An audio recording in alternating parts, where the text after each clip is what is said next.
Бәріңе сәлем достар, сіздермен Қазбек ағай. Бүгінгі видеода біз квадрат теңдеулер, рационал теңдеулер, иррационал теңдеулер және модуль теңдеулерді қарастыратын боламыз. Олай болса, алғашқы тапсырмадан бастайық. Жалпы бізде квадрат теңдеудің жалпы түрі ол былай болады: ax квадрат қосылған bx қосылған с тең болады нөлге. Және де осындай түрдегі теңдеуді шешуге екі әдіс бар: ол вет және дискриминант. Көптеген оқушыларға дискриминант түсінікті болғандықтан мен дискриминантпен шығарып көрсетейін. Дискриминант бізде d тең болады, мына жерде тұрған санды квадраттаймыз, b квадрат минус 4ac. Бұл жерде мына минус таңба ол мынаған байланысты. Егер де бізде мына жерде плюс таңба тұрса, онда мына жер минус таңба болады. Мына жерде минус таңба тұрса, мына жерде плюс таңба тұрады. Қарама қарсы жүреді. 4 ол формуладағы 4, ac деген мына тұрған сандардың көбейтіндісі. Осы жерден біздің дискриминанттан үш жағдай бар. Ол 0-ден үлкен болуы мүмкін, ол 0-ге тең болуы мүмкін және 0-ден кіші болуы мүмкін. Яғни мына бізде түбірдің астына кіріп кетеді. Бірінші түбірдің астына аламыз, осыдан бізден үш жағдаят шығады. Ол үлкен сан болуы мүмкін, тең болуы мүмкін, или кіші болуы мүмкін. Кіші болса, оның нақты сандар жиында шешімі жоқ болады. Комплекс сандармен шығарады. Комплекс сандар ободта келмейді. Так что бас ауыртпай қойсақ болады. Дискриминант 0-ге тең болып қалса және дискриминант 0-ден үлкен болса, бұл екі бір жағдай. То есть ұқсайды бір жағдайға. x1 және x2-ні біз қалай табамыз? Мына жерге минус b, яғни мына жерде плюс b тұрса, мұнда минус b жазылады. Мына жерде минус b тұрса, мұнда плюс b жазылады. Яғни қарама қарсы жүреді таңбасы. Плюс минус, мына жерде бір плюс деген, ол мына жерде біріншісін білдіреді. Минус деген, ол мына жерде екінші жауап дегенді білдіреді. То есть екеуі де жазылу керек. Плюста, минуста міндетті түрде жазылу керек. Түбір астында, то есть d, яғни d бізде қазір какой-то бір санға тең болады, соны жазамыз бөлінген 2a. a деген мына жерде тұрған сан. И осы жерден бізден жауапты шығады. Ал енді d 0-ге тең болып қалса, просто мынаның орнына 0-ді қоя саласыздар, бітті. Вообще бас ауыртатын ештеңе жоқ. Сонда минус b бөлінген 2a. Оның мағынасы x өсін бір ғана нүктеде қияды деген сөз. Міне, мынау ox өсін бір ғана нүктеде қияды. Мынау ox өсін екі нүктеде қияды. Вот айырмашылығы осы. d кіші 0-ден деген ox өсін вообще қимайды деген сөз. Все, енді мыналардың барлығын қазір мен өшіріп тастаймын да, уже есепті шығарамын.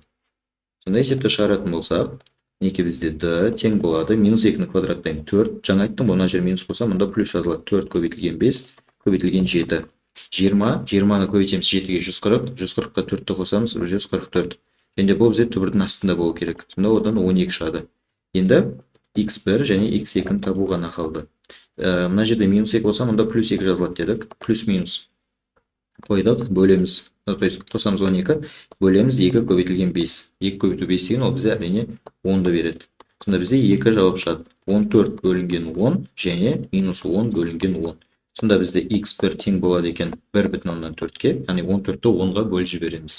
Мына жерде минус 10-ды минус 10-ға бөлетін болсақ, x2 минус 1-ге тең болып шығады. Есептің екі шешімі де шықты балалар.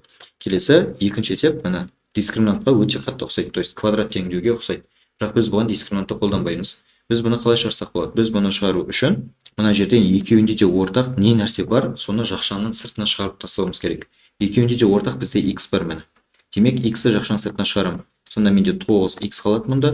Өйткені квадрат еді, біреуі жақшаның алдына қарай шығып кетті, біреуі ішінде қалып қояды. Азайтылған 4x еді, x шығып кетті, 4 қалады орында. Тең 0-ге.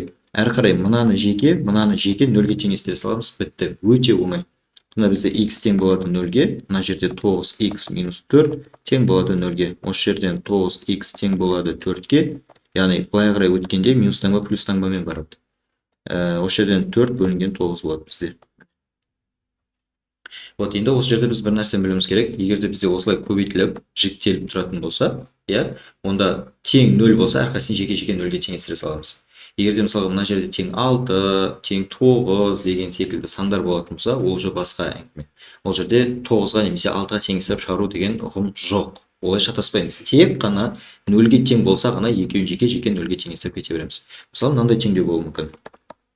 x минус 2, x плюс 3 тең 0-ге деген секілді. Ол жерде x тең болады 2-ге, x тең болады минус 3-ге деп шығара салсақ болады. Бұл қайдан шығады десеңіздер, ол мынадан шығады міне. Мынаны аламда жеке 0-ге теңестіремін. Минус 2 былай қарай, плюс 2 болып барады, x тең болады 2-ге. Мұнда x плюс 3 тең болады 0-ге, но былай қарай баратын болса, x тең минус 3-ге. Деген секілді, осылай шығара берсек болады екен. Енді мына жерде біз номер 1-ші тапсырмаға қосымша мынандай бір ақпарат айта кетейік. Осы шыққан екі жауапты біз көбейткішке жіктесек болады. Оның формуласы былай болады: a x минус x1 және x минус x2 тең болады 0-ге. Осы жерден a дегеніміз, ол міне мынаның алдында тұрған сан, x квадраттың алдында қандай сан тұр? 5 тұр, міне. x, мына x ол айнымалы, мына жерде x тұр ғой, айнымалы, яғни ол бізде белгісіз, иә, сондықтан x күйінде жазыла береді. Азайтылған x1. x1 деген мысалға бізде 1,4, міне осыны жазып қоямыз. Мұнда мынаның минусы бар, мынаның минусы бар, екі минустан ба плюсті береді мұнда. Яғни көбейткішке жіктейтін болсақ, осылай көбейткішке жіктеп жазып көрсетсек те болады. Жалпы бірінші және екінші тапсырмалар осымен аяқталды. Келесі бізде 3 пен 4. Так, енді бізде минус 6x квадрат плюс 13x минус 7 деген теңдеу келген. Егер x квадраттың алдында минус таңбаны көретін болсақ, онда екі бетін минус 1-ге көбейтіп жібереміз. Сонда минус 1 мен мынаның барлығы көбейтіліп шығады. Көбейтілген кезде таңбаларының барлығы қарама қарсы ауысады.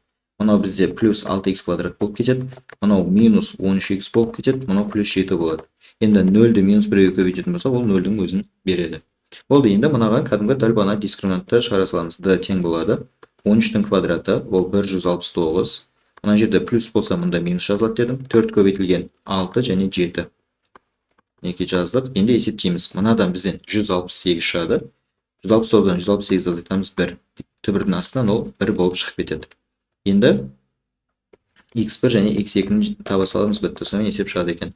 Мына жерде плюс 13 болса, то есть міне мынаған қараймыз. Минус 1-ге көбейткеннен кейінгіге қараймыз, уже теңдеу. Ол мына теңдеу ғой міне. Осыған қараймыз. Мына жерде минус 13 болса, мұнда плюс 13 жазылады. Плюс минус, мына 1-ді әкеп жазамыз, яғни дискриминанттың мәнін. Және бөлеміз оны, мына жерде 6-ны көріп тұрмыз. Демек 2 көбейтілген 6, ол бізде 12 болады. Все, сонда бізде 14 бөлінген 12 және 12 бөлінген 12 деген жауапта шығады. Яғни қосқан кезде 14 шығады, азайтқан кезде 12 шығады. Сонда бізде x1 тең болады екен. Мына екеуі де 2-ге қысқарады. 14-ті 2-ге бөлетін болсақ 7 болады, 12-ні 2-ге бөлетін болсақ 6. Мына жерде 12, ол екеуі де бір-біріне бөлініп 1-ді береді екен. Сонда міне есептің шешімдері шықты. Келесі бізде 4-ші есеп. Бұл жерде сәл өзгешелеу шығады. Бұл жерде сіздер былай жасайсыздар. Мына жерде байқайтын болсақ, x-ің 4 дәрежесі деген ол x квадраттың квадраты деп жазсақ болады, дәреженің қасиеті бойынша. Азайтамыз 5x-тің квадраты қосылған 4 тең болады 0-ге. Енді байқайтын болсақ, мына x квадрат. Есепте бір өрнек бірнеше рет қайталанатын болса, математикада белгілеу енгізу керек. Яғни x-тің квадраты тең болсын t-ға. Демек, мұнда x квадраттың орнына мен t-ны әкеліп қоям. Жақшаның сыртында квадраты бар, значит t квадрат болып жазылады. Азайтылған x квадраттың орнына t-ны әкеліп қоямыз. 5t қосылған 4 тең болады 0-ге. Ал мынау уже бағанадан бері көрген теңдеулеріңе ұқсайды, кәдімгі дискриминантпен шығара бересіңдер.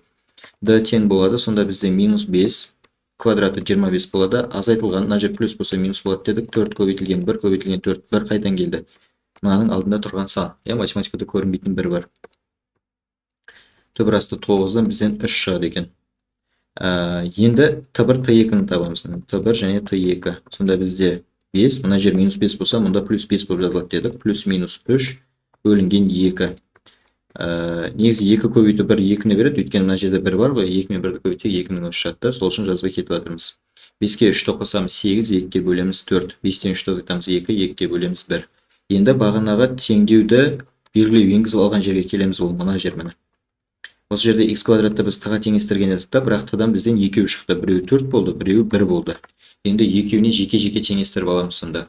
Вот, получается x квадрат тең болады 4-ге, x квадрат тең болады 1-ге. Мына жерден екеуін анықтау үшін түбірді қоя саламыз, болды. Сонда бізде түбір асты 4-тен плюс минус 2 шығады. Міндетті түрде плюс минусмен. Мұнда x квадрат тоже түбірді алып жіберетін болсақ, плюс минус 1 шығады. Демек, есептің жауабы плюс минус 2 және плюс минус 4. 4 жауабы бар. То есть плюс минус 1. Сонда есептің 4 жауабы бар. Плюс минус 2, плюс минус 1. Все, бұл осылай шығарылады. Мұнаны бізде b квадрат теңдеу деп айтады екен. Осымен алғашқы 4 есеп аяқталды. Келесі бізде 5-ші есеп. Так, енді бізде 5-ші есепте 2x квадрат плюс 5x минус 3 деген теңдеудің түбірлері, яғни жауаптары деген сөз ғой, түбірлері деген x1 және x2 болса, келесі мәндерді табыңыз дейді. Енді ұлттық бірыңғай тестілеуде сіздерден тек қана мынаны сұрау мүмкін, мынаны ғана сұрау мүмкін. То есть мынаның барлығын бірдей сұрамайды. Осылардың ішінен әйтеуір біреуін осындай форматта сұрау мүмкін. Так что оны міндетті түрде үйреніп алыңыздар. Бұл негізі Вейт деген теоремаға қатысты беріледі. Вейт деген адам мынандай бір теорема ашқан. Жалпы квадрат теңдеудің жалпы түрі ол ax квадрат қосылған bx қосылған с тең 0 еді ғой. Енді Вейт деген адам былай айтады. Мынаны қазір біз дискриминантпен шығаратын болсақ, екі түбір шықпай ма? x1 және x2 деген. Сол екеуін қосатын болсақ, дейді x1 қосылған x2. яғни қосатын болсақ екеуін, онда ол бізде мына жерде тұрған санды мынаған бөліп алдына минус таңба қойғанмен бірдей шығады дейді. Бұл веттің теоремасы. Одан кейін мынандай ақпарат айтады, сол вет. x1 мен x2-ні көбейтетін болсаң, мынау с-ны а-ға бөлген кездегідей шығады дейді. Міне, мынаны жаттау керек. Вет теоремасы деген осы нәрсе. Бұл мынау үшін орындалатын мынандай есептер үшін. Бірақ кейбір есептерде дискриминантпен шығарып та мына шарттарды орындай беруге болады, бірақ кейде специально дискриминантпен өте ұзаққа созылып кететін есептерді осындай вет теоремасымен шығарсақ жеңілірек, жылдамырақ шығаруымызға болады. Олай болса есепті шығарудан бастайық. Бірінші x1-ге x2-ні қос дейді. Дәл бағана біз айттық, егер вет теоремасына сүйенетін болсақ, бұл екеуінің қосындысы ортада тұрған санды бірінші тұрған санға бөліп теріс таңбасын қойғанға бірдей болады дедік. Ортада тұрған сан ол бізде 5, бірінші тұрған сан ол бізде 2, осыны аламыз да міне алдына минус таңба қоя саламыз. Немесе бұны минус 2,5 деп жазсақ та болады. Түсінікті деген ойдамын. Тура осы логикамен келесісін табайық. x1 көбейтілген x2. Енді вет теоремасы бойынша міне көз алдарыңызда тұр. Бұл екеуінің көбейтіндісі бізге нені береді екен? Ең соңында тұрған санды ең алдында тұрған санға бөліп тастағанға тең. Ең соңында бізде минус 3 тұр, иә? Бұл формулада минус бар екен деп шатасып кетпеңіздер. Бізде мына жерде минус 3 тұрғандықтан біз минус 3-ке бөліп жатырмыз. Плюс 3 тұрса плюс 3-ке бөле береміз да. То есть таңбасы минус, то есть формулада минус таңба жоқ. Мына жерде қандай таңба тұр? Сол таңбамен алып бөле бересіздер. Ал мынада кері таңбамен алып бөлесіздер, иә? Міне мына жерде. То есть мысалға минус 5-ті бөлеміз 2-ке, мында плюс 5 тұр, бірақ формулада минус таңба. Егер де бізде мына жерде минус таңба тұрса, біз мында плюс таңба қылып жіберетін едік. Өйткені 2 минус таңба бізге плюсті беретін еді, иә? Так, все, давайте кеттік. Енді мына жерде сонда минус 3 бөлінген 2, ол бізде минус 1,5-ті береді екен. Келесі енді кейбір есептерде мынандай есептерді сұрауы мүмкін, иә? Бұл жерде дәл бағана веттікмен, яғни бізде x1 мен x2-ның қосындысы бар еді, ең бірінші ол бізде минус 2,5-ге тең болады. Осыны аламыз да қоса саламыз не нәрсеге? Минус 1,5-ге. Бұл қайдан шықты? Мына x1 мен x2-ның көбейтіндісі вет теоремасы бойынша минус 1,5-ге тең деп бағана алдыңғы шартты біз ескеріп алғанбыз. Вот сонда бізде мінекей минус 2,5-ге минус 1,5-ті қосатын болсақ, бізде минус 4 шыға салады екен. Келесі x1-дің квадраты, x2-ның квадраты. Сіздерге x1 квадрат, x2 квадрат деп сұрамауы мүмкін. Жаттап алыңыздар. Мынау екеуін қазір мен текстпен айтам қалай келетінін, міндетті түрде жазып немесе жаттап алыңыздар. Бұл былай болады. Егер түбірлерінің квадраттарының қосындысы десе, ол мына жағдай. Түсінікті ғой? Түбірлерінің квадраттарының қосындысы. Ал енді түбірлерінің қосындысының квадраты десе, ол мына жағдай. Я екеуінде айырмашылық бар. Мынада квадраттарының қосындысы, мынада қосындысының квадраты болады. Все. Енді бізде мына жерде квадраттарының қосындысы деп тұр. Яғни бұны біз қалай шығарамыз? Бұны шығару үшін біз мына нәрседен білуіміз керек. Қысқаша көбейту формуласы. Мен қазір мынаны былайынан түрлендіремін. x1-дің квадраты қосылған 2x1 x2 қосылған x2-ның квадраты. Яғни мен не істедім? Мынаны түрлендіріп жатырмын, балалар. Тек қана түрлендіру. x1-дің квадраты мынаны жаздым. Мынау ең соңында тұр. Ортасына 2 көбейтілген x1 x2 дегенді қосып жібердім. Бірақ енді мен есептің шартын өзгерте алмаймын бұл математикада. Өздігімен ештеңені алып тастай алмаймын. Демек мен не істеймін? Мынау қосқан нәрсемді қайттан минус таңбамен шегеруім керек, чтобы есеп өзгеріп кетпес үшін ше. Түсінікті, иә? Есеп өзгеріп кетпес үшін біз осылай жасаймыз. Өйткені қазір мына екеуі бір-бірімен жойылып кетеді, ну типа нөлге айналып кетеді, ну біз ештеңені өзгертпеген боламыз. Енді мына жер ол бізде қысқаша көбейту формуласын береді. Қандай? x1 қосылған x2 осының квадраты азайтылған 2 x1 x2. Міне. Получается, біздің мына нәрсеміз неге айналып кетті? Мынандай формаға айналып кете салды.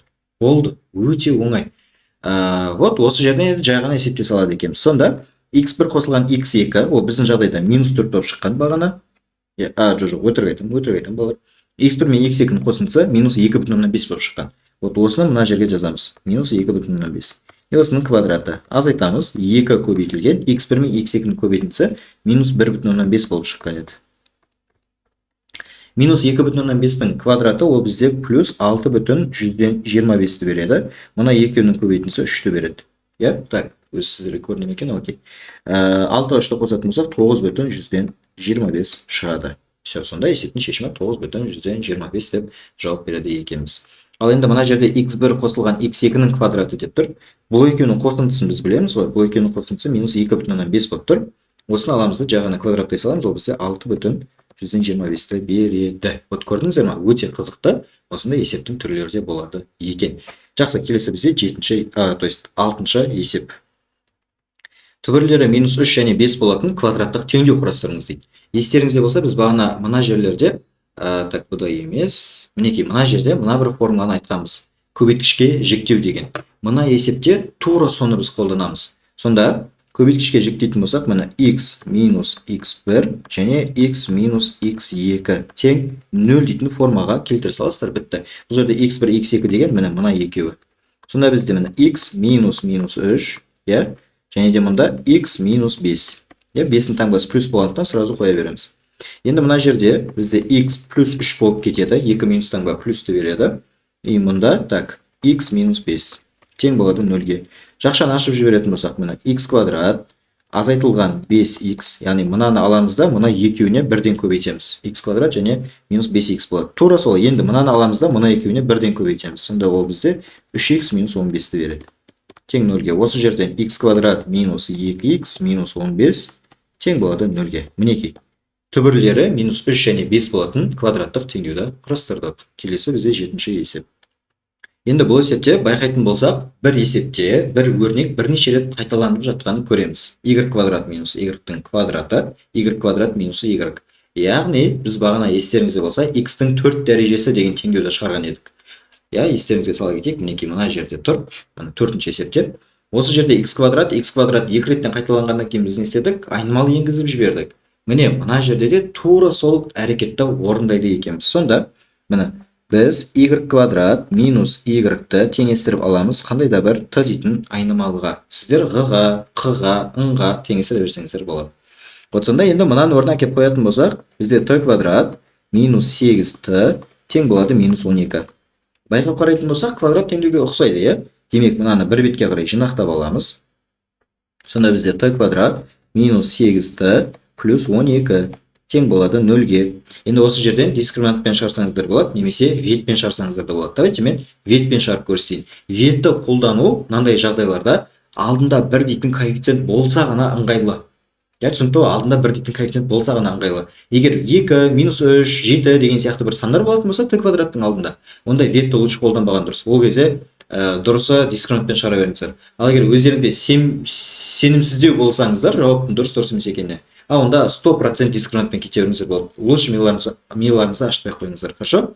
Давайте. Енді ветпен шығаратын болсақ, негізі былай ойлансақ болады. Қандай сандарды көбейткенде 12-ні береді. 6 мен 2, Ал қосқан кезде ол 8-ді беру керек. Минус 8 емес, плюс 8. Мына жердегі таңбаға кері алып отырасыздар. Всегда. Мысалы 6 және 2. Сонда 6-ға 2-ні қосылатын болсақ 8-ді береді, плюс 8-ді, 6-ға 2-ні көбейтетін болсақ плюс 12-ні береді. Окей? Демек, екеуі келіп тұр, сонда есептің шешімі 6 және 2 деп белгілеп қадалып қалмаңыздар. Неге? Өйткені біз есепті t-ға қатысты шығарып жатырмыз. Ал шартында y-ге қатысты жауапты көрсету керек. Түсінікті ғой?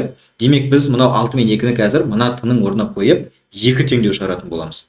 Так, жақсы, енді тағы да бір қосымша ақпарат айта кетейік. Мысалға, сіздер 12-нің көбейтіндісі 4 пен 3 деп те ойлауларыңыз мүмкін. Бірақ 4 пен 3-тің көбейтіндісі ол бізде минус 8-ді бермейді, то есть плюс 8-ді бермейді ғой. 4 пен 3-ті қосатын болсақ, ол плюс 8-ді бермейді, қысқаша айтқанда.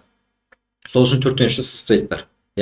Мына жерде көбейткішпен кішкене ойланған жеңілірек, жылдамырақ болады негізі.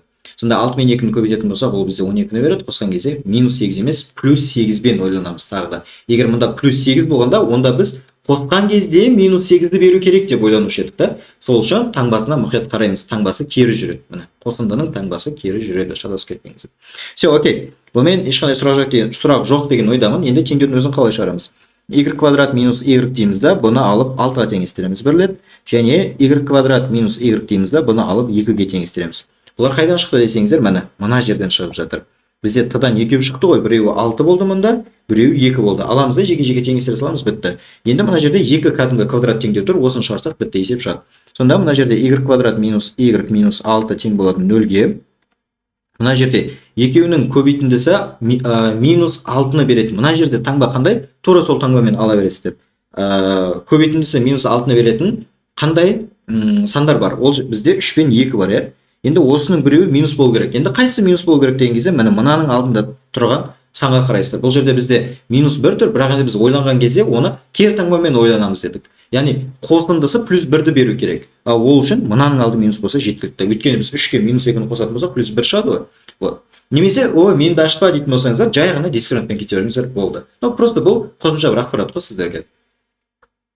Кеттік, мына жерде y квадрат минус y минус 2 тең болады 0-ге. Осы жерден дискриминантпен кете берейік. Енді бір қосылған 4 көбейтілген 2, бізде түбір астындағы 9 одан 3 шығады. Осы жерден y1 y2-ні табатын болсақ, 1 плюс минус 3 бөлінген 2. Сонда бізде біреуі 2 болады, біреуі минус 1 болады. Все, бізде сонда жауаптар төртеу екен. 3 минус 2 минус 1 және 2. 4 жауап. Все, келесі бізде 8-ші есеп. Ал енді 8-ші есепке келген кезде рационал теңдеулер деген нәрсені көреміз. Рационал теңдеулердің осыған дейінгі теңдеулерден айырмашылығы не нәрседе? Бұл жерде біз міндетті түрде анықталу облысы деген бір моментті ұмытып кетпеуіміз керек. Ол өте важно, ол ше. Оған қазір соңына таман мен тоқталып өтемін, хорошо? Так, давайте кеттік. Енді мынандай есепті жалпы қалай шығарамыз? Бұл жерде ортақ бөлім беруді білсек жеткілікті. Болды, басқа сиқырлы ештеңе жоқ. Жай ғана ортақ бөлім береміз. Мынаның астында 1 бар. Қайсында не жоқ, соған соны бере саламыз, бітті. Мысалға x плюс 3 дейді. Бұл жерде бізде x жоқ, иә? X дейді. Бұл жерде не жоқ? Бұл жерде x плюс 3 жоқ. Мына жерде 1 дейді. Бұда не жоқ? Бұда x, потом x плюс 3 жоқ. Екі нәрсе жоқ болатын болса, екеуін көбейтіп жазу керек. Ортақ бөлім бердік қой, болды, бөлшектің бөлімін жазбай қоямыз уже. Абсцисалыстыр. Сонда сіздерде мына екеуі көбейтіледі, кәдімгі 8x болады. Мына жерде минус 4, мына екеуін көбейткен кезде просто жақшамен жазып қойсаңыздар болды. Минус 4, потом x плюс 3 жақшамен жазылып жатыр. Қосылған мына жерде 2 мен x-ті көбейтіп ала саламыз, 2x болады. Жақшаның ішінде x қосылған 3. Тең болады 0-ге. Мына жерде мысалға 6, 9 деген сияқты басқа да сан болғанда, оған да ортақ бөлім беруші едік. Бірақ енді бізде 0 ғой, 0 болғандықтан ол ортақ бөлім керегі жоқ. Болды, енді осы жерден жай ғана жақшаны ашып саламыз. Болды, сонда 8x азайтылған 4x минус 12. Жақшаны ашқан кезде таңба мұқият қарау керек. Мына жерде біз минус 4-пен көбейтіп жатқандықтан таңбалар ауысып кетеді. Қосылған 2x квадрат, қосылған 6x тең болады 0-ге. Барлығын әдемілеп жинақтап орналастырып шығатын болсақ, 2x квадрат. Мына жерде 8x-тен 4x азайтамыз. 4x қалады, 4x-ке 6-ны қосамыз, бізде 10x болады. Азайтылған 12 тең болады 0-ге. Енді мына есепке мұқият қарайтын болсақ, барлығы бізде 2-ге бөліне алады. Яғни 2-де 2-ге бөлінеді, 10-да бөлінеді, 12-де бөлінеді. Чтобы есепті жеңілдету үшін 2-ге бөліп шығарсаңыздар болады. Ал егер жоқ, менді ашпай дейтін болсаңыздар, 2-ге бөлмей-ақ та шығара берсеңіздер болады. Кәдімгі дискриминантпен. Давайте мен бөле салайын 2-ге. Сонда бізде не болады? X квадрат қосылған 5x азайтылған 6 тең болады 0-ге. Енді осыны ветпен шығара салсақ болады, немесе дискриминантпен. Давайте мен ветпен шығара салайын. Көбейтіндісі минус 6-ны беретін қандай сандар бар? Ол бізде 6, потом мысалға 1. Енді осының біреу минус болу керек, өткен көбейткен кезде минус 6-ны беру керек та бізге. Енді ол үшін біз ойланамыз. Қосқан кезде ол бізге минус 5-ті беру керек. Плюс 5-ті емес, шатас кетпейміз. Енді ол минус 5-ті беру үшін демек минус 6-ты 1 болу керек. Все. Сонда есептің шешімі осы екен деп бірден белгілеп тастамаңыздар енді. Енді осы шыққан жауаптарды мынаның астарына қойып көріңіздер болды. Астындағы x-терге апарып қоясыздар. Я, x-терге. Сонда мына жерде бізде минус 6 плюс 3 0-ге тең бола ма, тең болмай ма? Тең болмайды, я? Окей, тең болмаса нормально. Келесі, мынаның орнына апарып қоямыз. Мына жерде минус 6. 0-ге тең емес ешқайсысы. Демек, мынау жауап бола алады. Қазір бір моментті көрсетем. Одан кейін енді бірді апарып қойып көреміз мына жерге. Мына жерде бөлшек үстінде не тұратын бізге не важно. Мына жерде x тұрса да, басқа бірдеңе тұрса да, ол вообще не важно бізге. Главный бөлшектің асты, я? Мына бірді апарып қойып көреміз. Қазір мында 1 қосылған 3 десек, 0-ді бере ме, мынау бермейді. Окей, тогда нормально. Мына жерде мынаның орнына апарып қойып көреміз. Ол типа мына жерде не тұратын маңызды емес, главный асты, я, яғни бөлшектің бөлімі.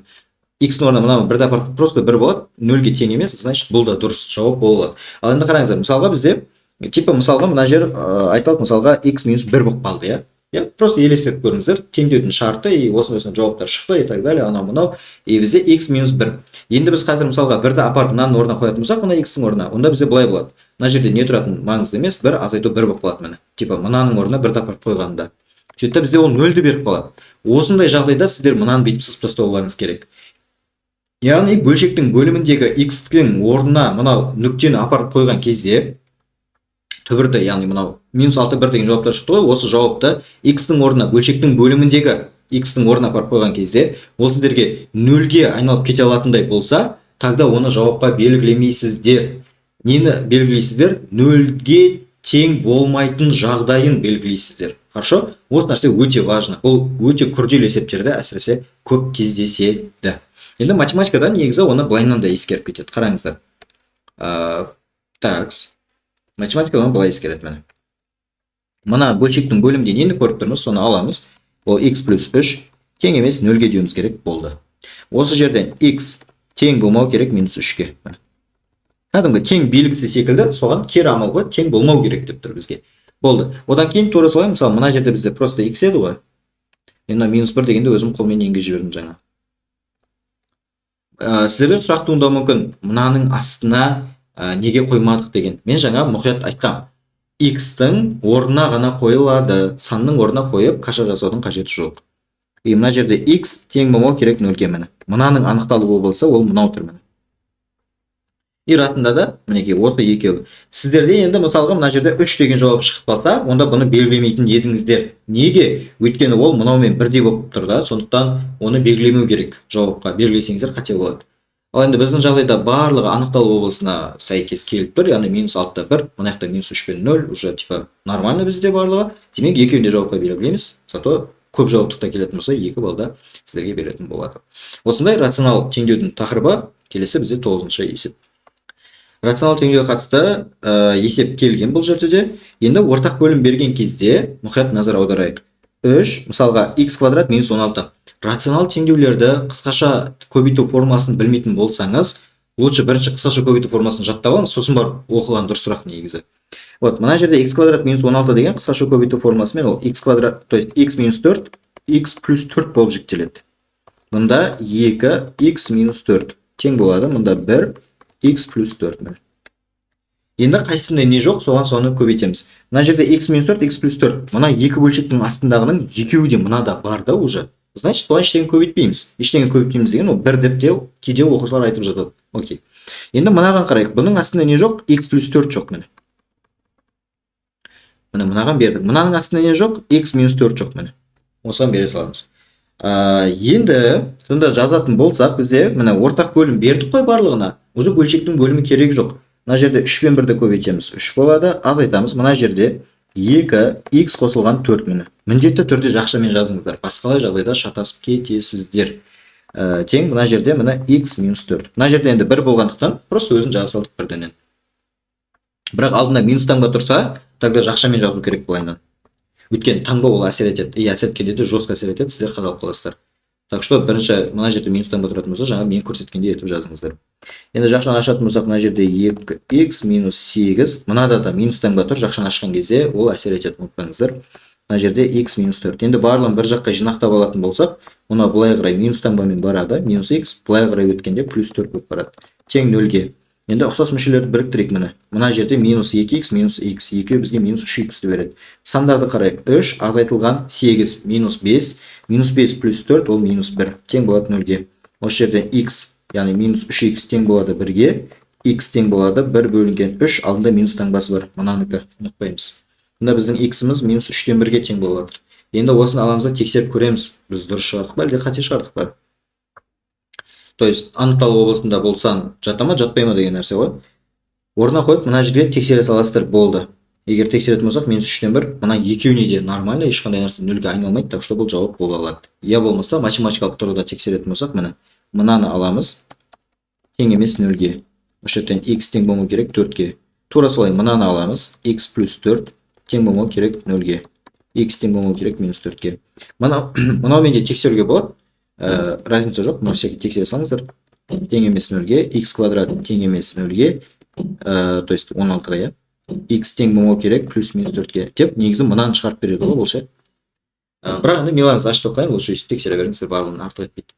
Так, сонда міне бізде плюс минус 4 болып тұрған жоқ қой жауап, минус 3-тен 1 болып тұр, я. Демек бұл дұрыс жауап бола алады. Егер мысалы плюс 4 болып болғанда или минус 4 болып болғанда, онда біз оның шешімі жоқ деп айтып кететін едік, достар. Все, осымен 9-шы есеп тәмамдалды, келесі 10-шы есеп. Енді 10-шы есепте тоже ортақ бөлім. Енді бұл рационал теңдеулер, менің ойымша ең күрделі теңдеулер. Неге? Өйткені ортақ бөлім беру деген ол көптеген оқушылардың миын қажап жібереді да. Так что көбірек есепті мен осы рационалдылыққа арнадым.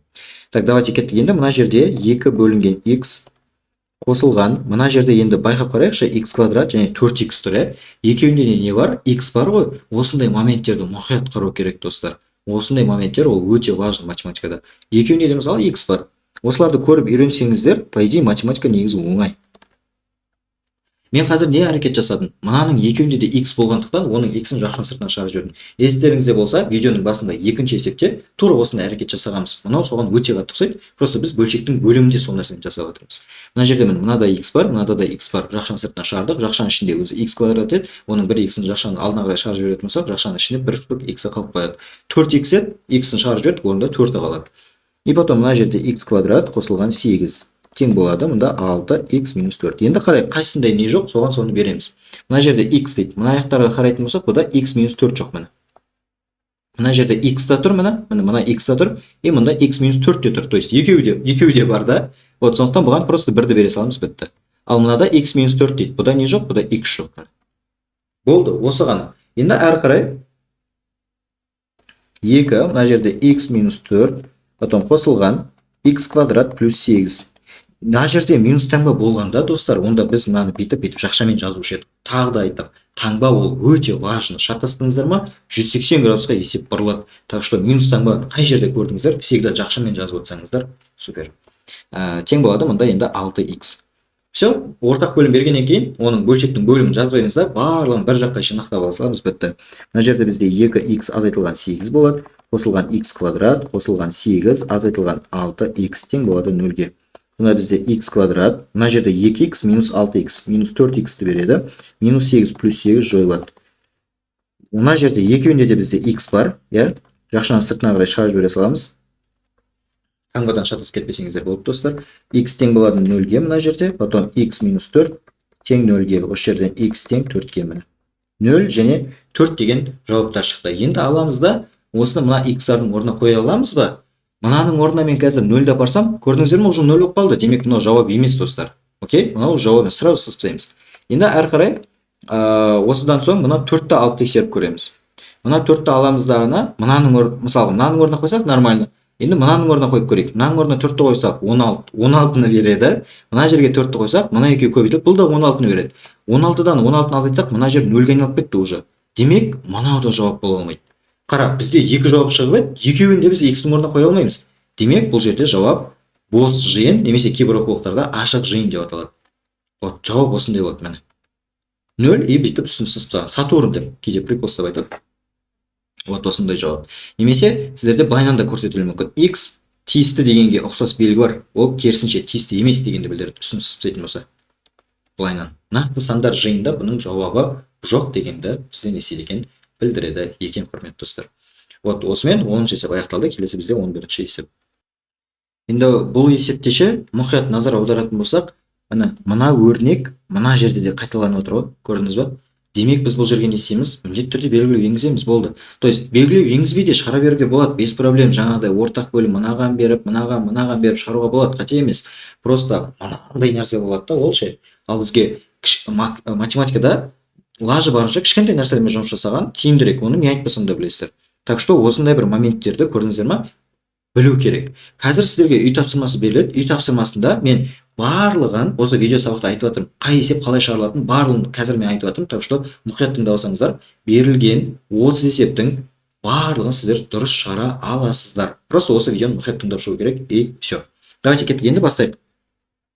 Бағана мен айттым ғой, мына нәрсе мына жақта да қайталанып тұр дедім, Демек біз былайынан белгілеу енгізіп жібере саламыз. X квадрат қосылған 2x-ті қандай да бір т-ға теңестіре салайық.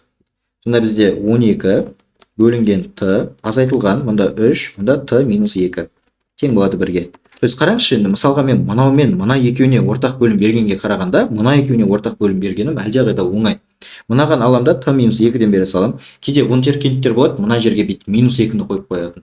Жоқ, достар, олай емес, Мынау ол бір өрнек, бұл басқа адам. Мынау ол басқа адам. Екеуі екі бөлек адам. Так что бізге не істеу керек? Мынаның қасында т минус 2 жоқ па? Осыны әкеп мынаның қасына қойып қоямыз. Т минус 2-ның қасында т жоқ па? Т-ны аламыз да мынаның қасына қойып қоямыз. Вот. Былай бүйтіп айырып, мынаны былай қарай қоя салу деген нәрсе жоқ, жаңағыдай. Т-ны былай беріп, минус 2-ні былай лақтыру деген нәрсе жоқ. Все, мына жерде енді т тек көбейтіліп тұрса ғана біз ондай әңгіме айта аламыз. Мысалға, білмеймін, мысалға мына жерде басқа бірдеңе бір көбейтіліп тұр да, мысалға т квадрат деген сияқты болып ше. Тогда біз мынаған бүйтіп т деп бере береміз да ол кезде. көбейтіліп тұрса типа бөле беруге болады, типа көбейтіліп тұрған нәрсені мына жаққа біз ортақ бөлімге пайдалана аламыз. Қосылып азайтылып тұрған нәрсені ортақ бөлімге пайдаланбаймыз, яғни +2-ден беру, -2-ні беру деген сияқты әңгіме бұл жерде қозғалмайды достар. Мынаның қасында т жоқ, т-дан береміз. Мынада не жоқ? Мынада т -2 жоқ, яғни бөлшектің бөлімінде 1 бар ғой бізде. Мына 2 бөлшектің 2-де мынада жоқ, сондықтан осыған не істеп жатырмыз, беріп жатырмыз. Егер мысалға сіздерге қызық сұрақ болсын, мына жерде 3 болса не істеуші едік? Ол кезде біз мынаны 3-ге, мынаны да 3-ге беруші едік та. Ал бізде 1 тұр ғой, 1 деген ол көбейтілген кезде ешқандай нәрсені өзгертпейді. Так что біз т-2 т деп өзінің ғана жаза салатынбыз. Негізі 1 т, потом мына жерде 1 деп былайынан жазылу керек қой, дұрысында. Бірақ енді 1 деген көбейтілген кезде ешқандай нәрсені өзгертпейді, жаңа айттым. Так что сол үшін ол жазылмайды. Все, ортақ бөлім бергеннен кейін енді мына екеуінің үстінде тұрған, осы үшеуінің үстінде тұрған нәрселерін ғана жазып шығара саламыз, бітті. Сонда 12 жақша т-2. Міне минус таңба келді. Вот -3 т болады мында ше, байқау керек. Мына жерде енді 1 мен т-ны көбейтсем т-ның өзі, мында т-2. Жақшаны ашатын болсақ 12 т азайтылған 24 азайтылған 3 т тең болады, мында т квадрат -2 т. Енді барлығын бір жаққа жинақтап алайық. Давайте т квадрат ол ең главный ғой, дәрежесі ең жоғарыда, бұл главар ғой. Бұл осы жерде қала береді. Мынаны аламын да бір түйіп былай қарай ұшырып жіберемін барлығын. Сонда ол былай болады. Т квадрат азайтылған 2 т. Мынаның өзін жаздым. Мынаның барлығын былай қарай қоныс аударамыз. Сонда бізде 12 т -12 т болып барады, -24 +24 болып барады, -3 т +3 т болып барады. Тең 0-ге деп қоя саласыздар. Бітті. Енді т квадрат мына жерде не болады бізде? 2 т 12 т +3 т дейді. Так, сонда -14 т +3, -14 +3 ол бізде -11 т қосылған 24 тең болады 0-ге. Енді ветпен шығарсаңыздар да болады, я болмаса дискриминантпен шығарсақ та болады. Енді бұл жерде көбейтіндісі 24-ті беретін қандай сандар бар? Мысалға 12 мен 2 бар, я? 24 пен 1 бар, 3 пен 8 бар, я? Енді солардың мысалға жазып алыңыздағына ойланыңыз. Бұларды қосқан кезде +11-ді береді ма? -11 мен ойланбаңыз. Таңбасын кері аласыз всегда. Сонда -11 демес, біз +11-ді елестетеміз. +11-ді берем оларды қосқан кезде. Мысалға біз 3 пен 8-ді алсақ, ол орындалады да. Көбейтетін болсақ 24 болады, қосқан кезде +11-ді береді. Значит, 3 пен 8 ол есептің шешімі деп қадалып қалмаңыз тағы да, өйткені біз айнымалы енгізіп шығарып жатырмыз есептерді. Так что былай болады қазір. X квадрат қосылған 2x тең болады 3-ге. Мынаған бір теңестер болады. Өйстіп, мынаны бір шығарып аламын қазір. Сонда x квадрат қосылған 2x -3 тең болады 0-ге. Қосқан кезде, көбейткен кезде -3-ті беретін, қосқан кезде -2-ні беретін қандай сандар бар? Ол бізде 3 пен 1. Я? Енді қосқан кезде бізде не болу керек? -2 болу керек. Демек, -3-те 1 болады. Немесе миларыңызды ашпай-ақ дискриминантпен шығара беріңіздер, без проблем. Потом келесі x квадрат қосылған 2x-ті енді аламызды 8-ге теңестіреміз. Мына жердегі санға. Сонда x квадрат қосылған 2x азайтылған 8 тең болады 0-ге. Көбейтіндісі 8-ді береді десе, значит ол көбінде 4 пен 2 уже автоматически. Енді қосқан кезде -2-ні беру керек. Демек -4-те 2 болады. Сонда есептің шешімдері осы екен деп бірден белгілеуге асықпаймыз. Бізде әлі не бар? Анықталу облыстары бар. Мына шыққан жауаптарды алып анықталу облысына қойсаңыздар болады. Или болмаса бағанағы алгебралық тәсілмен, мысалға x квадрат қосылған 2x тең емес 0-ге деп мынаны теңдеу сияқты шығаруға да болады да. Енді кімге қайсысы ыңғайлы сол жолмен шығара беріңіздер. Мысалға мен -3-ті қоямын да, мына x-ардың орнына тексеріп көре салайын. Мысалға мынаның орнына -3-ті қоятын болсам, мында 9 болады, мында 6 болады. Нормально, я? 0 болмаса болды бізге. 0-ді бермейді. Демек, мына жерге біз қоя аламыз. Окей, енді мынаған қойып тексеріп көреміз. То есть мына жерге полный. Сонда x квадраттың орнына -3-ті әкеп қоятын болсам 9 болады, мында 6 болады, мында -2. Есептейтін болсақ, ол бізде 0-ді бермейді. Бастысы 0-ді бермесе болды. Демек, -3 ол бізде жауап бола алады. 1-ді әкеп қойып тексеріп көреміз. 1-ді әкеп қойып көретін болсақ, 1 қосылған 2 -2. Тоже не болмайды. Мысалы, мына жерге де 1 + 2. Ешқайсысы 0-ге теңеспейді. Мына бөлшекте 0-ге тең емес. Демек, мына бізде жауап бола алады. Тура солай, -4-ті қойып тексеріп көреміз. Мына жерге қоятын болсақ, ол бізде 16, мына жақта ол бізде 8. Не болмайды? 0-ге теңеспейді. Енді мынаған қойып тексеріп көреміз. Сонда бізде 16 -8 -2 тоже 0-ді бермейді. Так что бұл жауап бола алады. Енді 2-ні қойып тексеріп көреміз. 2-ні қоятын болсақ, онда бізде 4 қосылған 4. Әрине 0 емес. Демек, мынаған қойып тексереміз енді. мына жерде 4 қосылған 4 азайту 2. Бұл да 0 емес. Значит, бізде барлығы дұрыс жауап. Сонда есептің 4 шешімі бар екен. Ол бізде -4, -3, міне мында жазсақ, -4, -3, және де бізде 1 и потом 2. Енді кейбір есептерде ше, достар, осындай есептерде былайынан сұрайды. Теңдеудің шешімдерінің натурал сандарын көрсет, теңдеудің шешімдерінің бүтін сандарын көрсет, теңдеудің бүтін шешімдерінің қосындысы, натурал шешімдерінің қосындысы деген сияқты. Олардың барлығын білу үшін әрине ережені білу керек. Натурал сан деген табиғатта қолданылатын сандар. Бүтін сандар деген лишний нәрсесіз, артық нәрсесіз құр жазылады. Мысалға 0, 1, 2, яғни үтірсіз және мындай дроп, бөлшексіз жазылатын сандар бар ғой. Я -3, -4, вот, мысалға солардың барлығы бүтін сандар. 0 де бүтін сан, бірақ ол натурал сан емес, шатаспаңыздар. Вот, негізі натурал мен бүтінді біліп алсаңыздар болды, көбіне осы екеуі ғана келеді. Так вот, осылай, короче айтқанда. Кейбір есептерде осылардың қосындысы түбірлерінің жаңағы көбейтіндісін сұрау мүмкін. Сол үшін жаңа ережені айтып өтіп жатырмын. Осымен 11-ші есеп қысқаша айтқанда тәмамдалды. Келесі 12-ші есеп. Енді 12-ші есепте 3x - 1 модульдің ішінде тұр, плюс 2 тағы да модуль таңба қойылған, тең 6 дейді. Жалпы модульде ОБТ деңгейінде орташа есептер келеді, оңай есептер келеді, күрделі есептер келмейді, иә. Иррационалдылыққа тоже осы әңгіме. Енді давайте бастайық. Бұны қалай шығарамыз? Бірінші мен мына сыртындағы модульді алып тастаймын. Сыртындағы модульді алған кезде мен былай жазамын: 3x - 1 қосылған 2, яғни міне ішінде нені көріп тұрмын? Дәл осы нәрсені өзі жазылады, ешқандай өзгеріссіз. Мынау ең сыртындағы нәрсе өзгереді. Мынау 1 есе 6 болады. Одан кейін 3x - 1 қосылған 2 дейді да, бұл -6 болып кетеді міне. То есть +6 -6 деп жазып аламыз. Енді 2-ні былай қарай өткіземіз. Осы 2 теңдеуді жеке-жеке шығарамыз, бітті, соны есеп шығады.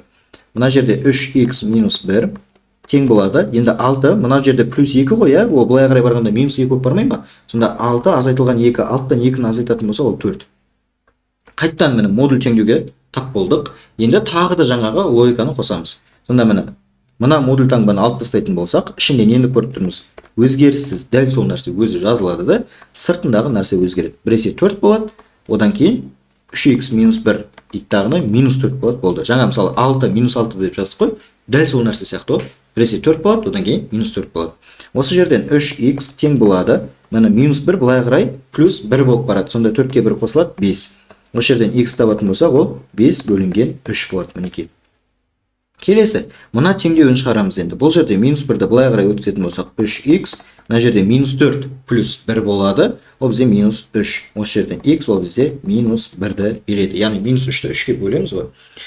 Все, енді мынаны шығарамыз. Бұл жерде 2-ні былай қарай өткізетін болсақ, 3x азайтылған 1 тең болады, -8 болады. Неге? Өйткені мынау +2 былай қарай -2 болып барады да, -8-ді береді. Енді осы жерде көп оқушылар мынаны плюс-минуспен жалғастыру мүмкін. Шатаспаңыздар, олай болмайды. Өйткені модульден ол всегда оң сан шығады.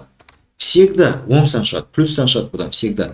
Ал енді мына жақта бізде теріс сан тұр, яғни минус таңба. Енді плюс пен минус никогда бір-біріне тең емес қой, теңеспейді ғой. Сондықтан бұның шешімі жоқ болады, яғни мына жағдайдың. Получается, есептің жауабын көрсеткенде, міне біз 5 бөлінген 3-ті және 1-ді, яғни -1-ді көрсетеміз міне. Мынаны жалғастырып қудыртуға болмайды. Бірақ енді всегда мынау екіншісін шешім жоқ деп ұрып кете беру керек деген нәрсе емес. Міндетті түрде көз жеткізіңіздер, то что мына аяғында минус нәрсе, мына аяқ, то есть минус сан, мына бетінде модуль ғана қалса, иә, тура осындай жағдайда оның шешімі жоқ деп біз айтылады екенбіз. Жақсы, келесі енді бізде 13-ші есеп. Енді бұл есепте кейбір мұғалімдер бұны екі бетін квадраттап шығартып көрсету мүмкін. Олай да болады, қате емес. Бірақ лучше бағанағы логикамен шығара берген өздеріңізге дұрыс шығар, иә. То есть мысалға бірінші просто модульді алып саламыз міне. X қосылған 5, және мұнда 2 қосылған 2x міне. Яғни жай ғана не істедік, модульді алып тастадық, бітті. Яғни плюспен жазып тұрған сияқтымыз ғой. Енді міне x плюс 5-дің өзін жазамыз да, мынаның алдына минус таңба қоя саламыз міне. То есть бағана мысалы плюс 6 минус 6 болды ғой мұнда. Мына жерде енді плюс минуспен осылай жазып көрсете саламыз. Бітті. Енді осы теңдеуді шығарсақ жеткілікті. Все. Сонда бізде барлығын бір жаққа жинақтаймыз. Мұнда x минус 2x болады. Мұнда 2 минус 5 болады, иә. Сандарды бір жаққа, әріптерді бір жаққа. Сонда минус x тең минус 3, получается x тең 3-ке. Бір шешімі шықты. Енді келесі, мына жерде x плюс 5 тең болады. Мына жерде минус 2 минус 2х. Былай қарай өткен кезде плюс болып барады. Сонда ол бізде 3х-ті береді. Былай қарай өткен кезде минус 7 болады. Х-ті табатын болсақ, минус 7 бөлінген 3. Болды. Екеуі де бізде есептің шешімі. Демек аламызда белгілеп кете береді екенбіз. Бірақ ұмытпаймыз. Мына жерде x плюс 5 модульде тұр, және мысалға мына жерде тура осы бірақ былайынан келетін болса, бұл же басқалай шығады, достар. Бұл басқалай шығады. Егер модуль болатын болса, онда мен көрсеткендей болып шығады. Яғни тура осылай шығарсаңыздар болады. Мынаны қазір осыдан кейінгі есептерде көрсететін боламыз. Келесі енді бізде 14-ші есеп. Так, енді бұл есепте біз байқайтын болсақ, барлығында не тұр бізде? Коэффициент тұр, и потом бірде модуль тұр. Мына модульдің ішіне модуль x, модуль x, модуль x болып тұр. Бұндай жағдай просто обычный теңдеу ғой бұл деген. Барлығын былай қарай бүйтіп жинақтап ала саламыз. Мына екеуін азайтатын болса, менде 4 модуль x болады. Қайдан шықты? 7-ден 3-ті азайттым, болды. Мына жерде минус 2 модуль x болып келеді, мында 5. Мына екеуінен 2 модуль x тең болады 5. Яғни 4-тен 2-ні азайттым, 2 қалды. Модуль x, мына жерде 5-ті 2-ге бөліп жібереміз. 2,5. Енді әрі қарай x тең болады 2,5-ге, x тең болады минус 2,5-ге деп жаза саламыз. Бітті, сонда есептің шешімі міне 2,5 және минус 2,5. Деген достар, 14-те бірінші есеп. Бұл деген, мына жерде тұрған есепті қазір мен сіздерге шығарып көрсетейін деп отырмын.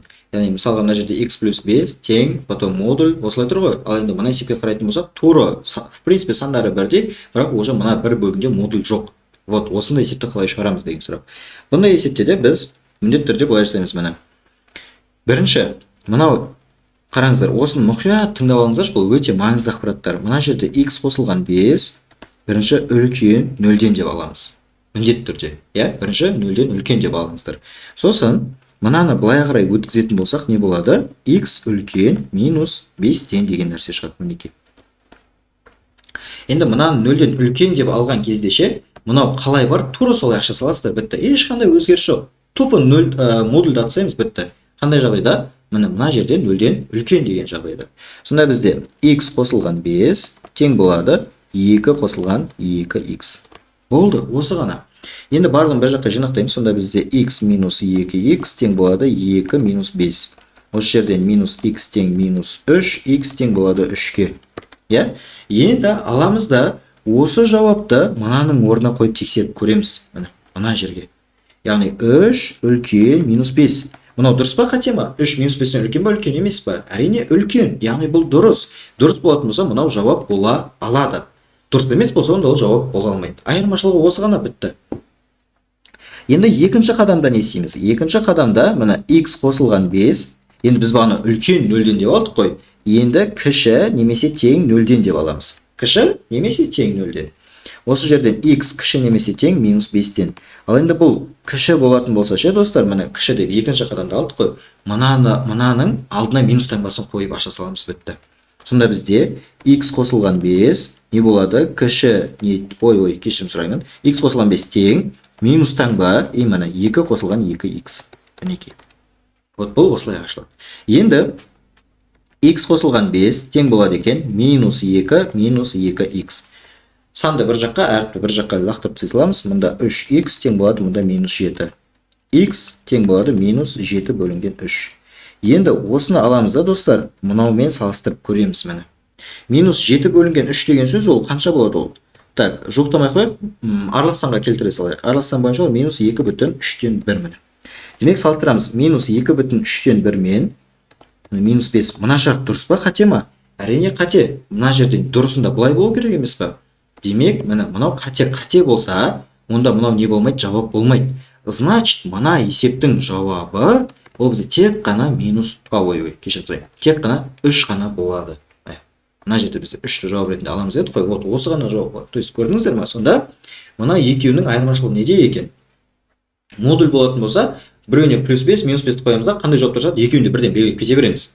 Ал егер біреуінде модуль болмай қалатын болса, вот проблема сол кезде болады. Ол кезде міне 1 деп қоямыз да, 0-ден үлкен деп қарастырамыз, 2 деп қоямыз да, 0-ден кіші немесе тең деп қойып қарастырады екенбіз. Оның мағынасы неде жалпы? Оның мағынасы былай.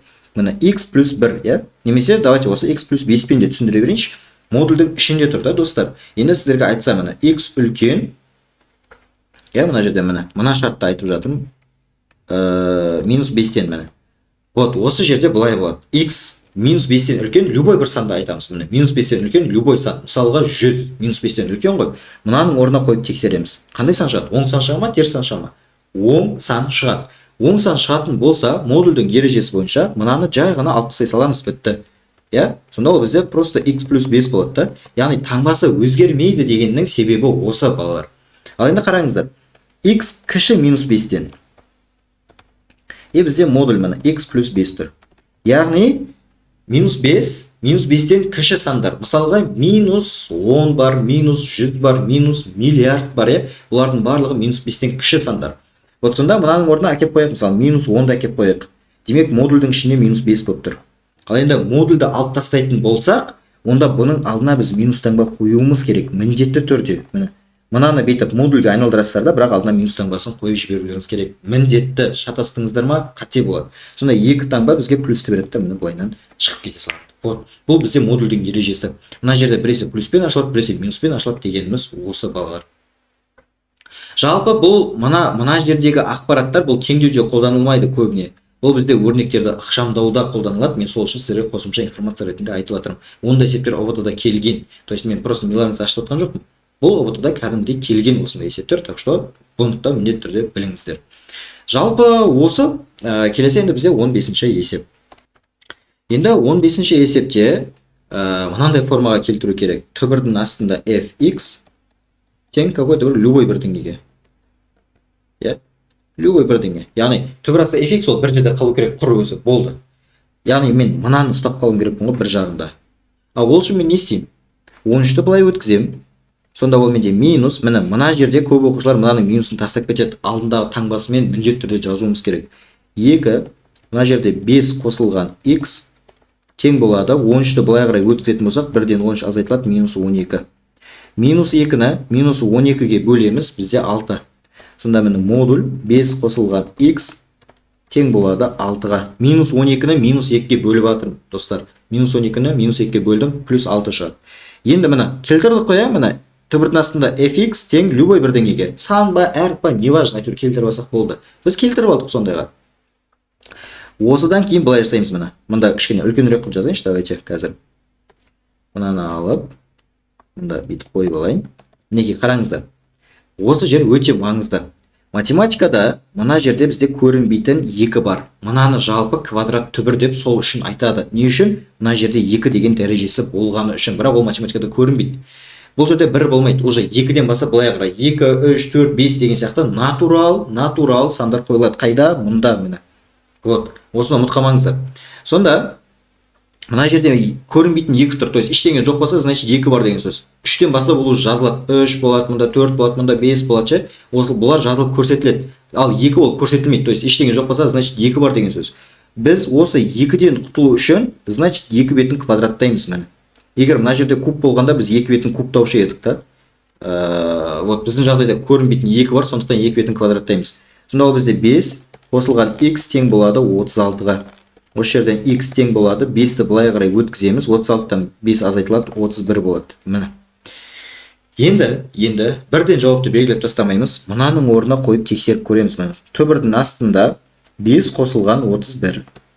Оң сан бола ма, түбірдің астында теріс сан бола ма? Бізге сол ғана важно. Соны біліп бастап болды, неше шығатыны маңызды емес. Оң сан ба, теріс сан ба, соны білсек болды. Оң сан. Болды, оң сан болса, значит бұл дұрыс болады екен, достар. Мысалы, кейде бізде минус 31 шықпауы мүмкін.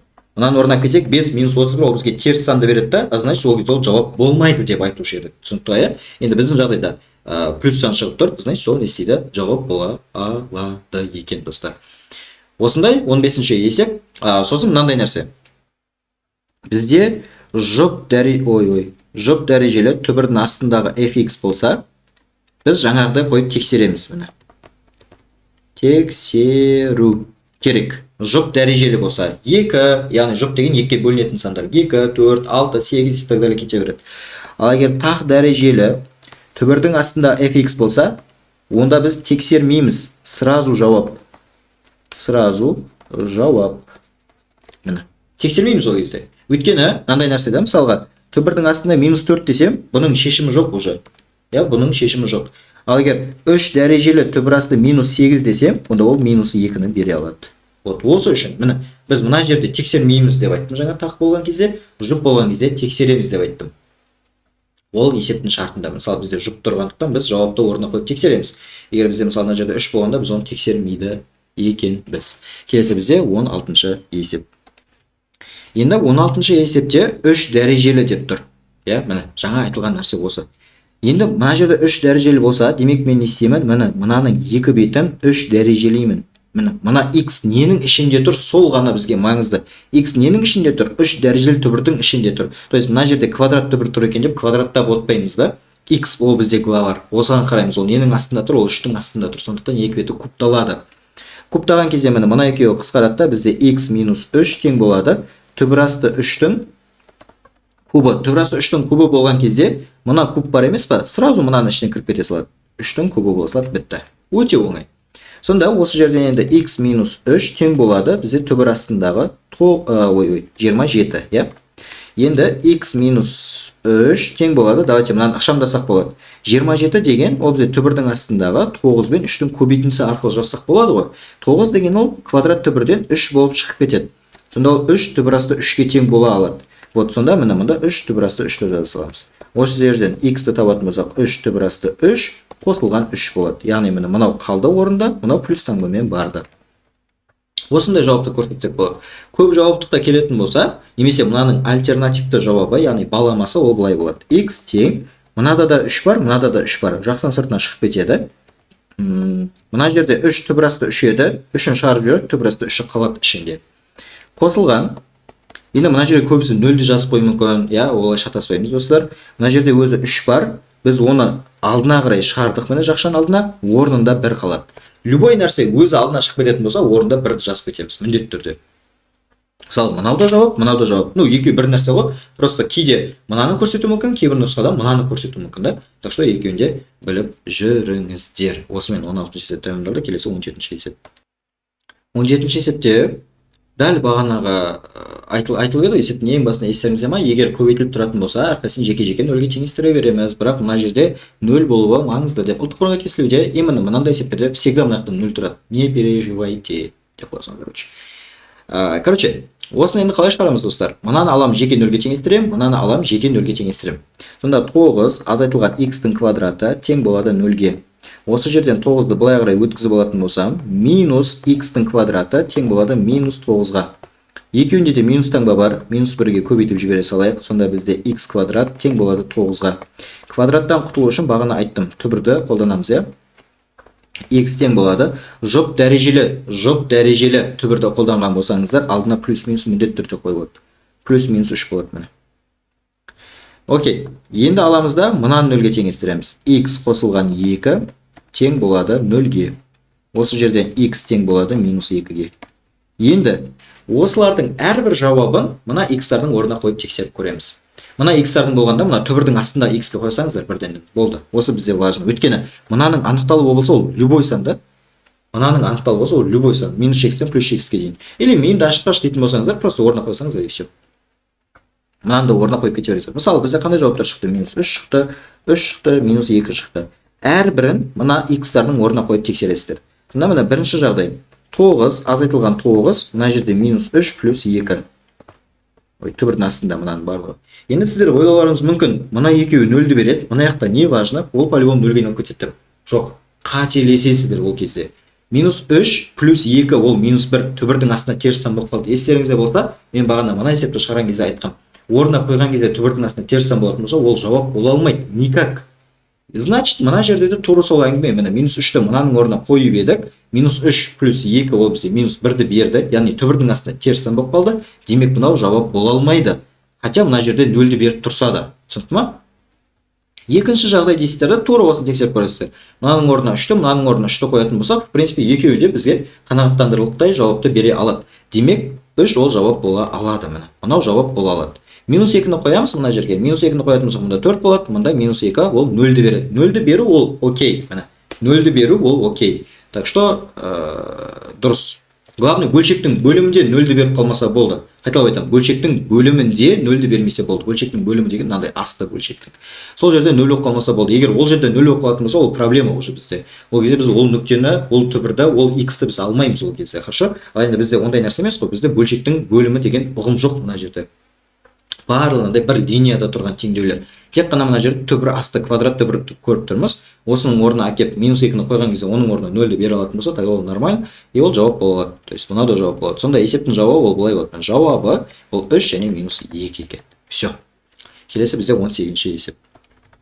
Енді негізі бұл есептеше кішкене бүйтіп назар аударсаңыздар, мен бағана мынандай нәрсе айттым ба, айтпадым ба есімде жоқ. Жұп дәрежелі түбір астындағы какой-то бір fx болатын болса, ол всегда оң сан болады ше, достар. Бағана модуль секілді ғой. Мысалы, модульден әрдайым оң сан шығады дедім ғой, тура солай. Жұп дәрежелі түбірдің астынан әрдайым оң сан шығады. Әрдайым. Одан никогда теріс сан шықпайды. Енді қарайықшы, мына жерде біз нені көріп тұрмыз? 5 - x квадрат түбірдің астында тұр. X - 1 квадрат түбірдің астында тұр. Демек, мынау да оң сан, и мынау да оң сан да ше. Мына жақта нені көріп тұрмыз? Теріс санды көріп тұрмыз да.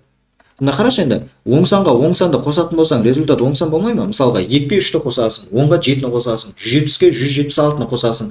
Всегда оң санға оң сан, ол оң санды береді результат. Теріс сан. Енді оң сан мен теріс сан никогда бір-біріне тең емес қой, значит, мына есептің жауабы жоқ. Все, түріне қарап ақ жауапты осылай айта беруге болады. Осындай да есептер кездеседі ОБТ-да. Специально мен кезінде өзім бірінші пробныйда осындай нәрседен қадалып қалған. Ал сіздер қадалмаңыздар. Сол үшін сіздерге конкретно айтып көрсетіп жатырмын. Мына жерде оң санды беріп тұр, мында оң санды беріп тұр, ал мында теріс сан деп тұр.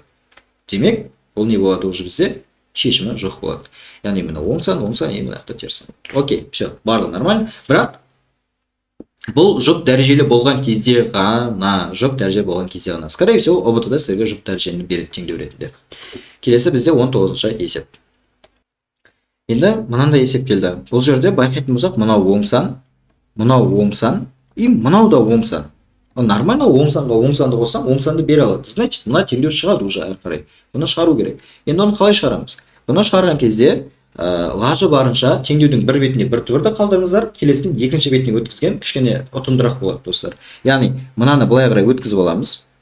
Сонда бізде 2 - x тең болады, мұнда 3 - x плюс 3. Міне.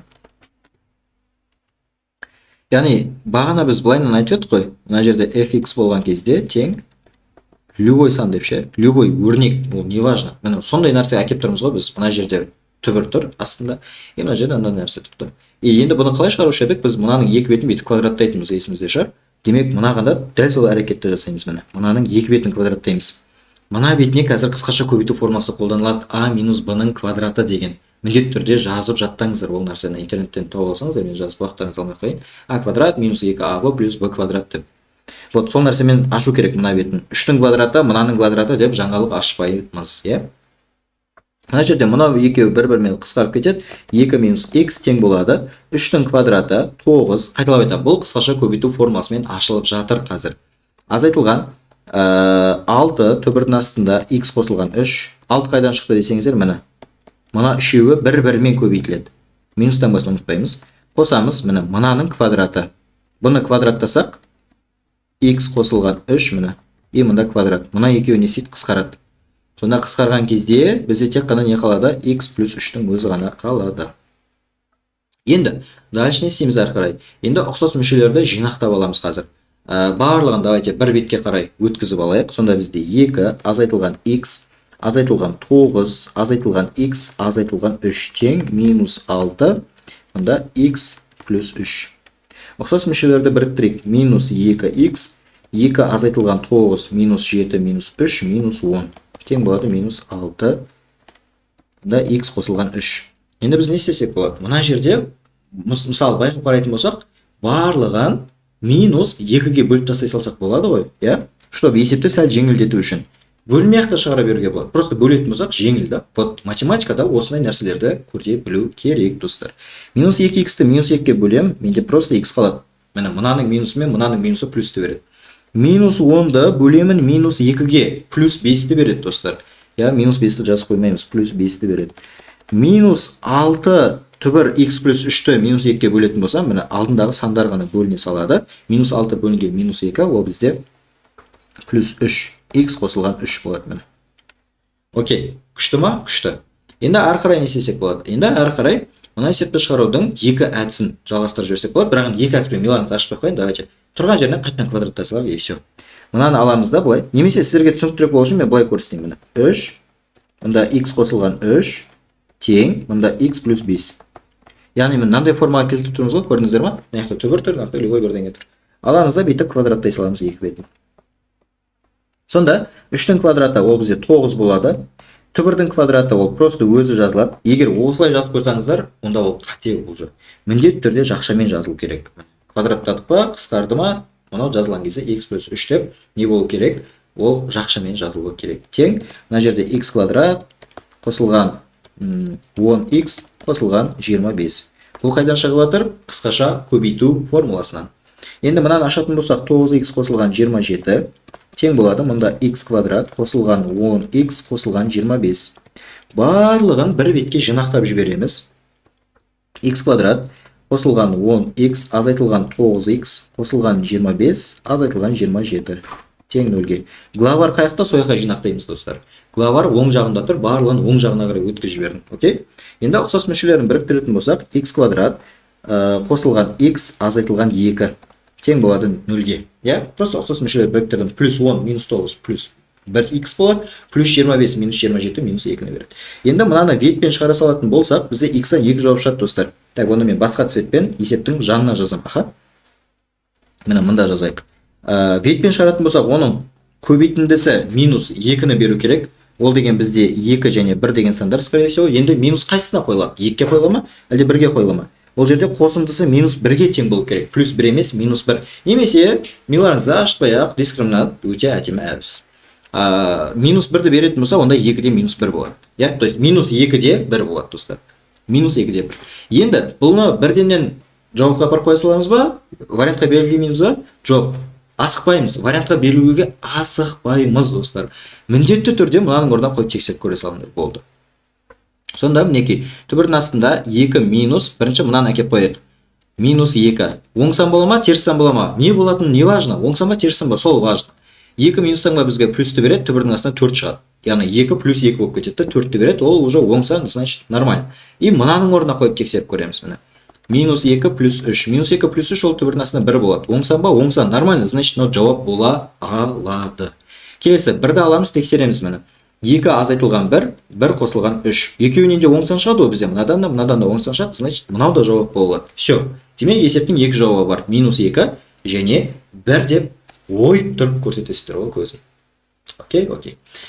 Все. Келесі енді бізде 20-шы есеп. Енді 20-шы есепке келетін болсақ, бұл жерде x квадрат плюс 2x және де минус 12-ні көріп тұрмыз. Не мынандай нәрсе. Енді сіздер қазір былайнан ойлауларыңыз мүмкін. Так, мына жерде мынау тұр, мына жерде де тұр. Т деп белгілей салам деп ше, типа былайнан белгілеу енгізулеріңіз мүмкін. Окей, болады. Қате емес, болады. Осылай жазып алғаннан кейін мына екеуін былай қарай өткізіп ала саласыздар и квадраттап и так далее жалғастыра бересіздер. Болады достар, қате емес, супер күшті. Бірақ былайнан да шығарсақ болады. Қараңыздар. Сәл бұдан да кішкене оңайырақ, тиімдірек шығаруға болатын мынандай да бір логиканы қарастырсақ болады. Қалай? X квадрат қосылған 2x. Енді мынаған ұқсау үшін плюс 8 жетіспей тұр ғой бізде, Егер де, мысалы, мына жерде плюс 8 болғанда, екеуі в принципе почти бірдей болатын еді. Просто біреу түбірдің астына, біреу түбірде емес болып қалады. Біздің мақсатымыз осыған ұқсатып алу бір-біріне. Мына жерде тұрған нәрсе тура мында жаздым. Қосамын, түбірдің астында x квадрат қосылған 2x қосылған 8, бұған ешқандай өзгеріс жоқ. Қалай бар, тура солай жаза саламыз. Минус 12, мына жаздым. Енді қараймыз. Мына жерде мен 8-ді қосып тұрмын ба? Демек, мына жерге соны азайтып тастаймын. Бұл нәрсе мен бағана сіздерге есептің бас жақтарында көрсеткем. Қосқан нәрсе ол азайтылу керек деп ше. 5-ші есепте. Ол нәрсе айтылған. Сонда плюс, мұнда минус 2 жойылып кетеді, есептің құрамы өзгермейді. Біз өзімізге керекті ақпаратты просто шығарып алдық. Енді кішкене ықшамдайық. X квадрат қосылған 2x қосылған 8 қосылған түбірдің астында x квадрат қосылған 2x қосылған 8 минус 20 тең болады 0-ге. Осы жерден енді былайнан енгізіп алған сіздерге тиімді. Мына нәрсені т деп алайық. Оны қалай негізі белгілеу жасаймыз? Ол былай болады. Мынаның, мына екеуі бір-біріне ұқсайды ғой. Қайсының дәрежесі кіші, соны теңестіріп алыңыздар. Мынада бізде 1 дәреже, Ал мынау дәреже түрінде жазатын болсаңыздар, ол былай болады. X квадрат қосылған 2x қосылған 8. Түбір деген, мына квадрат түбір деген, ол всегда 2-ден 1 дәреже. Всегда квадрат түбір, ол всегда 2-ден 1 дәреже. Енді 2-ден 1 мен мынаның 1 дәрежесін салыстыратын болсақ, қайсысы кіші? Ол әрине мынау кіші. Сондықтан біз не істейді екенбіз? Осы түбірдің астындағына теңестіріп алады екеміз, достар. Сонда түбірдің мына жерге бүйтіп хэштег қоя салайық. Былайынан түбірдің астында x квадрат қосылған 2x қосылған 8-ді аламыз да t деп теңестіріп аламыз. Яғни мен қазір мынаның орнына t-ны қоям. Мынаның орнына не қоям? Ол үшін мен мынаның екі бетін бүйтіп квадраттай салсам, уже есептің өзі де маған айтып тұр. Квадратпен мынау қысқарып кетеді да, бізде t квадратты береді ғой. Получается, біз мынаның орнына t квадратты әкеп қояды екенбіз. t квадрат қосылған t азайтылған 20 тең болады 0-ге. Көбейтіндісі минус 20-ны беретін, қосындысы минус 1-ді беретін қандай сандар бар? Ол бізде минус 5 пен 4. Немесе кәдімгі дискриминантпен шығара беріңіздер. Мына жерлер енді достар сіздерге кішкене түсініксіздеу болып қалуы мүмкін. Ол жағын бөліп тұрмын. Бірақ видеоны қайттан артқа қойып, асықпай қайттан бір тыңдаңыздар. Әрбір сөзге, әрбір сөйлемге мән беріңіздер. 4-5 рет тыңдасаңыздар түсініп кете аласыздар. Окей, енді не істейміз ары қарай? Минус 5 және 4 деген екі жауап шығарып алдық. Енді осы аламызда мынаның орнына қойып, есепті жалғастырамыз. Мына жерде болмаса бағана қайсының дәрежесі кіші, үлкен деп миларыңызды ашытып жіберген болсам, кешірім сұраймын. Былайынан да жасай салыңыздар, болмаса түбірі бар нәрсені теңестіре саласыздар, бітті. Осылай түсініп алсаңыздар, сол намного оңайырақ сияқты менің ойымша. То есть мынада түбір жоқ, мысалы, мынада түбір бар. Ұқсайтын нәрселерге қарайсыздар, қайсы екі бір-біріне ұқсайды. Окей, сол ұқсайтындардың түбірін айнымалыға теңестіріп аламыз. Все, енді мынаны теңестіріп алғаннан кейін осының орнына мәндерін әкеп қоямыз. Түбірдің астында x квадрат қосылған 2x қосылған 8 бізде тең болады минус 5-ке, және тура осы x квадрат қосылған 2x қосылған 8 тең болады бізде 4-ке. Мынаның шешімі жоқ болады, достар. Бұның шешімі жоқ болады. Неге? Өйткені мынадан бізде всегда оң сан шығады, достар. Өйткені жұп дәрежелі түбірдің астынан всегда оң сан болады. Оны бағана айттық. Мына жерде бізде теріс сан болып қалса, онда оң сан мен теріс сан бір-біріне тең емес қой, демек оның шешімі жоқ деп белгілейсіздер. Екі бетін квадраттап қудыртудың қажеті жоқ, достар. Осыны ұмытып қалмаңыздар. Есептің басында шатастырмаңыздар. Ал енді мына жерде мынадан оң сан шығады, мынадан да оң сан шығады. Оң сан, это нормально, демек есепті шығара береміз. Сонда екі бетін просто квадраттаймыз енді бұл жерде. Сонда квадраттайтын болсақ x квадрат қосылған 2x қосылған 8 тең болады 16-ға. Мынаны былай қарай өткізетін болсақ, онда x квадрат қосылған 2x азайтылған 8 болады. Тең болады 0-ге. Яғни 8-ден 16 азайтылып, минус 8 болады. Енді көбейтіндісі минус 8-ді, қосындысы, кешірім сұрайын. Дұрыс. Көбейтіндісі минус 8-ді, қосындысы минус 2-ні беретін қандай сандар бар? Ол бізде минус 4 пен 2. Жауапты белгілеуге асықпаймыз. Енді осыны аламыз да, мынаның орнына қойып тексеріп көреміз, достар. Оң санды шығарып бере ма бізге, теріс санды шығарып бере ма? Давайте минус 4-ті қойып, мына жерге қоятын болса, 16 азайтылған 8 қосылған 8 болады. Оң санды бере ма, теріс санды бере ма? Оң санды береді. Демек, біз минус 4-ті жауап ретінде ала алады екенбіз. 2-ні қоямыз, тексереміз. Мұнда 4 болады, қосамыз 4, қосылған 8. Оң санды бере ма? Береді. Демек, бұл да бізде жауап бола алады. Сонда есептің екі шешім бар екен. Минус 4 және де 2. Окей, келесі бізде 21-ші есеп. 21-ші есеп, достар, бұл иррационал емес, өздеріңіз көріп отырсыздар. Бұл бізде 2021 жылы наурыз, қаңтар ұбт-ларында кездескен есеп. Енді оған дейін кездесті, бірақ сол жылдан бастап уже көбірек келе бастады, чем баяға қарағанда. Сол үшін бұл есептерде көрсетіп жатырмын. Бұл жерде мұқият қарайтын болсақ, бір связка тұр. Қандай? 3-ке 5-ті қоссақ 8-ді береді. 3-ке 5-ті қоссақ 8-ді береді. Значит, біз былай жасаймыз. Мына екеуін бір-біріне көбейтеміз, ал мына екеуін бір-біріне көбейтеміз. Мына екеуі және мына екеуі бір-біріне осылай көбейтіледі. Осы связканы байқау керек, и все. Ондай специально өзі осындай есептер болады. Сонда енді қараймыз. Мен былай жасаймын, x пен мынаны көбейтем. Сонда менде не болады? Жақшаның ішінде x квадрат, яғни мына x пен мынаны көбейтсем x квадрат болады. X пен 8-ді көбейтсем 8x болады. Енді мына жерде x плюс 3 пен мынаны көбейтіп аламын бір-біріне. X пен мына x-ті көбейтемін, x квадрат болады. X пен мына 5-ті көбейтетін болсам, плюс 5x болады. Тура солай 3 пен x-ті көбейтемін, 3x болады. 3 пен 5-ті көбейтем, 15 болады. Тең минус 50-ге міне. Осы жерден енді жақша x квадрат қосылған 8x тең ой, жақша жабылады. Мұнда x квадрат қосылған 8x плюс 15. Уже сіздерге связка барған болуы керек. Неге? Өйткені x квадрат плюс 8x, x квадрат плюс 8x. Көрдіңіздер ма? Бір-біріне екі рет қайталанатын түрге әкеліп алдық. Енді не істейміз? Мынаны хэштег қоямын да, бүйтіп жазып қоямын. X квадрат қосылған 8x тең болады t-ға. Сонда орнына қоятын болсам, t, мына жерде t қосылған 15 тең болады минус 50. Осы жерден t квадрат қосылған 15t тең болады минус 50-ге. Мынау деген уже кәдімгі квадрат теңдеу. Бір жаққа жинақтаймыз. t квадрат қосылған 15t қосылған 50 тең болады 0-ге. Енді бізге ойлану керек. Көбейтіндісі 50-ді беретін, қосындысы минус 15-ті беретін қандай сандар бар? Ол бізде минус 10 және минус 5. Көбейтетін болсақ, плюс 50-ді береді, қосатын болсақ, минус 15-ті береді. Все, енді не істейміз? Аламыз да, мына t-ның орнына қойып, есептің екінші партын шығарамыз. Сонда, так, оны қайда жазамыз? Оны давайте мына бір шетіне жазайық. X квадрат қосылған 8x тең болады минус 10-ға. X квадрат қосылған 8x қосылған 10 тең болады 0-ге. Енді осы жерден көбейтіндісі 10-ды беретін, қосындысы минус 8-ді беретін қандай сандар бар, соны ойлану керек. Так, что-то бізде ветпен ұзаққа кетіп қалады екенбіз. Ветпен табылмайды екенбіз. Бұл есепте, значит, дискриминантпен кетеміз уже. Сонда дискриминантпен шығаратын болсақ, 8-ның квадраты 64, азайтылған 4, көбейтілген 10. 40 болады. 64-тен 40-ты азайтамыз 24. Енді кейде осы 24-ті жіктеуге де болады негізі ше. 24 деген ол 6 мен 4-тің көбейтіндісі ғой. 4 бірден шығады. Міне мында жазып қойсылайын.